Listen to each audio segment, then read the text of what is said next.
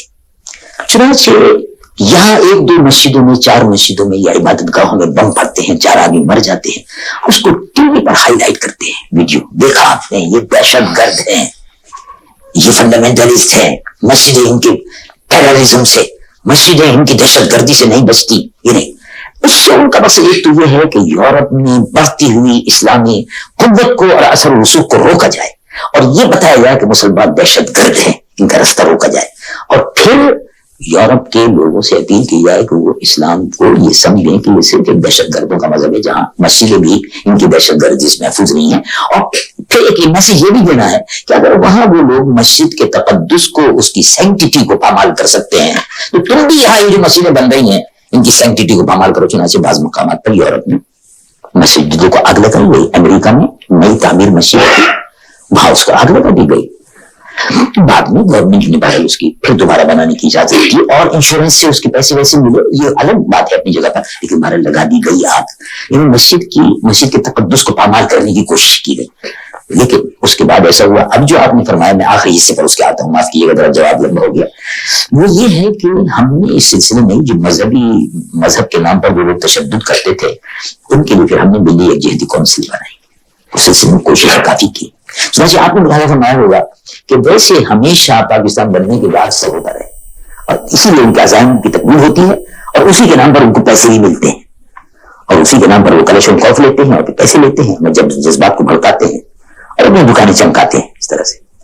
تو ملی یکجہتی کونسل کے قیام کے بعد سے مارچ 1994 میں ملی یکجہتی کونسل کا قیام اسلام آباد میں عمل میں آیا، اور اس میں ہم نے طے کیا کہ مذہب کے نام پر کوئی دہشت گردی نہیں ہوگی. کوئی گروہ دہشت گردی کرتا ہے اور کسی گروہ کے جلسے میں کلاشنکوف بردار لوگ، اسلحہ بردار لوگ اگر ہوں گے تو اس کا ملی یہودی کونسل سے کوئی تعلق نہیں ہوا۔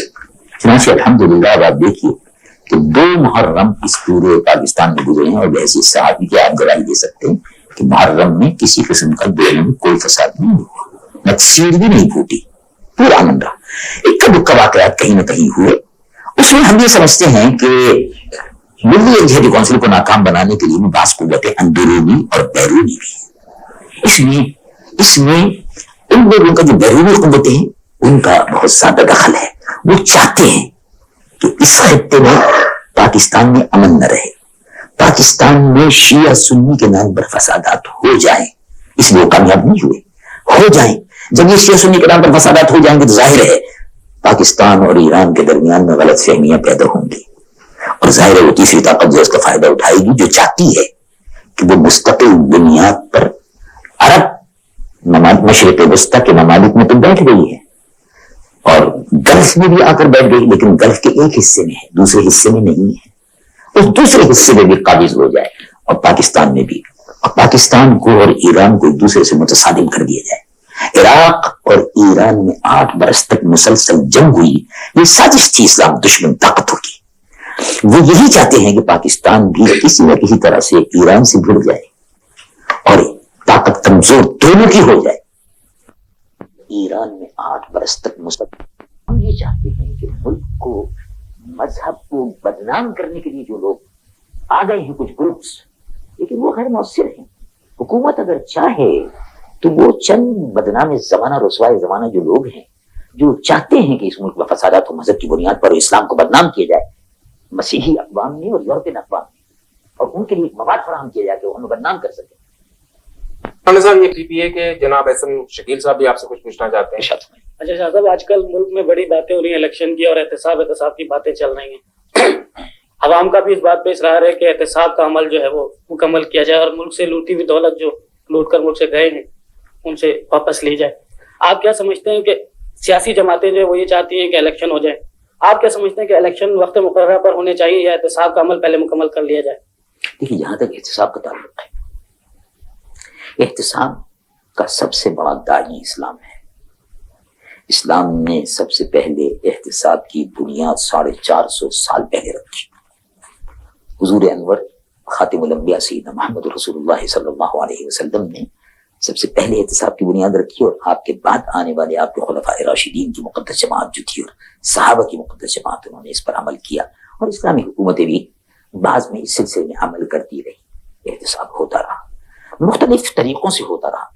آپ کے بر صغیر میں، ہندوستان میں، بادشاہ نے، اگرچہ بادشاہت تھی لیکن بہرحال ایک زنجیر لگا رکھی تھی اپیل کرنے کے لیے، اور احتساب اگر کسی حاکم نے، گورنر نے ظلم کیا ہے، زنجیر لگی ہوئی تھی مہابلی کے دروازے پر، یعنی مہابلی بادشاہ کو کہتے تھے، مہابلی تو بادشاہ ملک معظم کے دروازے پر وہ زنجیر ہوتی تھی، وہ ہلاتا تھا فریادی، اور بادشاہ سلامت خود اس کی فریاد کو سننے کے لیے موجود ہوتے تھے۔ تو یہ احتساب کا عمل ہر دور میں تقریباً رہا ہے، لیکن بدقسمتی سے یہاں یہ رہا۔ تو جہاں تک احتساب کا تعلق ہے، یہ ایک مستقل عمل ہے جو رہنا چاہیے اور ہونا چاہیے تھا۔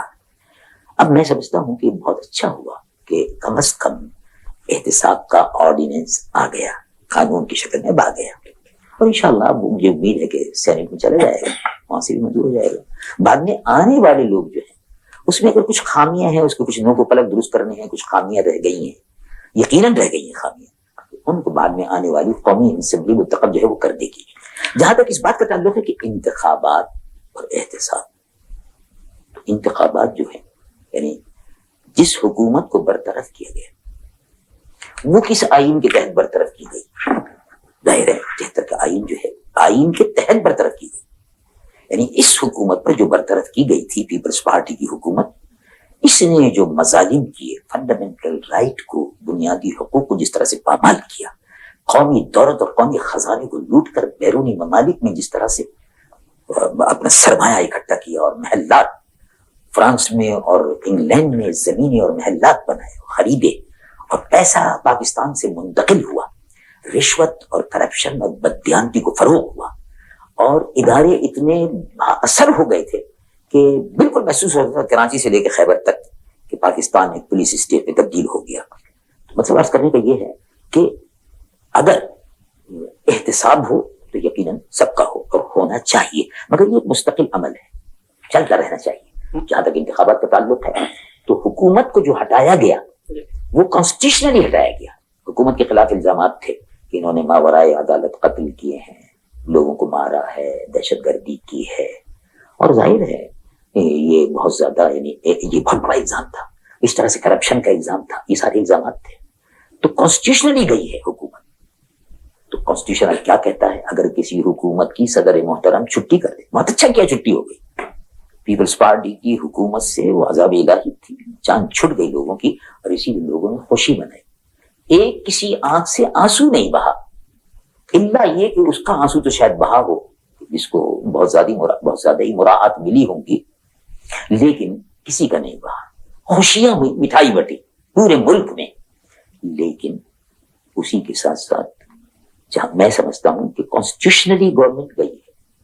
کانسٹیٹیوشن کیا کہتا ہے اس کے بعد؟ کانسٹیٹیوشن یہ کہتا ہے کہ 90 دن میں انتخابات کرائیے۔ تو constitutional obligation, this is a constitutional obligation.